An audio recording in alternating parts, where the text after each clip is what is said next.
Hi everybody and welcome to Heel Heat. My name is George Coles and on this episode we're walking in Memphis.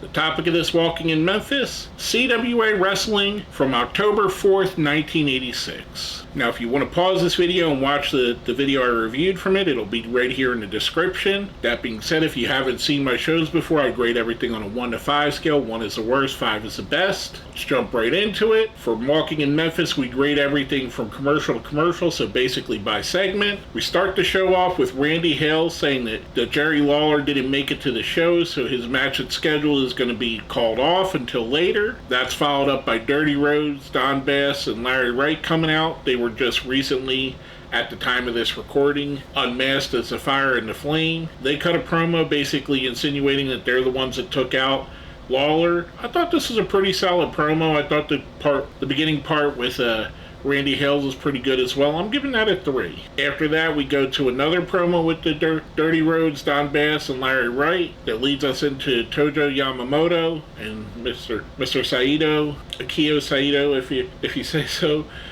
which shows us a highlights of Saito versus Jarrett, where Tojo gets injured there. It's a pretty good video. That brings us back to a promo with Tojo Yamamoto, Akio Saito, I keep saying so. They kept saying Soto on the show, but I know it's Saito.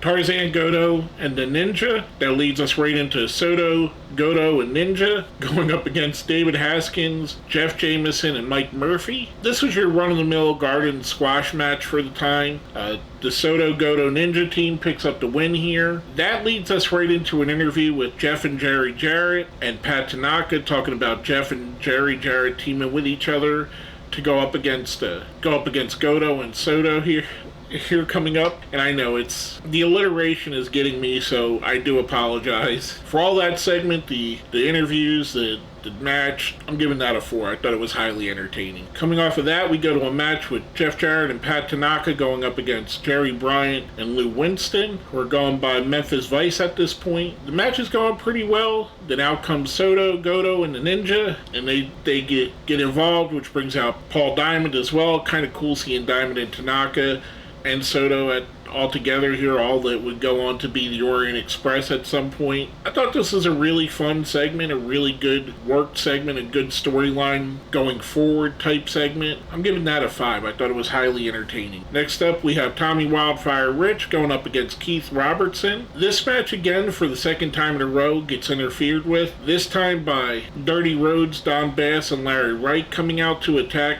Tommy Wildfire Rich. They get him all bloodied up. He's the worse for wear, gets carried out of the building. For that, that's its own segment there. I'm giving that that's not its own segment. That leads us right into a match right afterwards with Don Bass and Dirty Rhodes going up against Jerry Garman and Benjamin Trailer. Dirty Rhodes and Don Bass make quick work of Garman and Trailer. They go back to the commentary section with Larry Wright as well. They start talking about there's no one here that can beat us, which brings out Jerry Lawler and Tommy Rich from earlier. I thought this was a really solid segment all the way through. I'm giving this all a 5. They brawled for longer than what the match took, and they were brawling all over the place. Just a chaotic, frenetic pace, kind of what you would expect from Memphis wrestling, chaos and craziness and stars. After that, we go to our final segment of the show.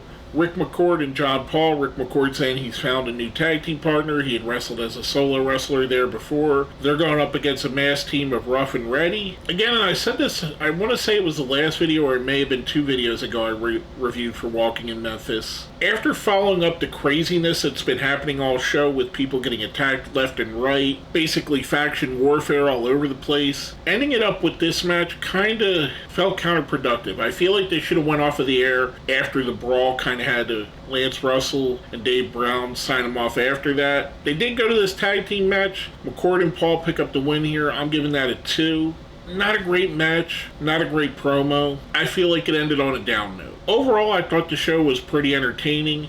I'm going to give it a 3. I think the good outweighed the bad, but the way it ended, if you go back and watch this, I'd recommend not even bothering watching that unless you're just a Rick McCord fan or a John Paul fan. I don't remember John Paul at all, but Rick McCord I do remember, and if you're a Rick McCord fan, check them out. Again, I'm going to give the show a 3 overall. It felt like it reached such a high and then it dropped off at the end. That's why I had to take it down a bit. With all that being said, let's smash that like button, share the video, subscribe if you haven't, and if you made it all the way to the end, let's put Tarzan Goto in the comments because I don't know when we're going to get to do that again. With all that being said again, my name is George Coles and we've been walking in Memphis.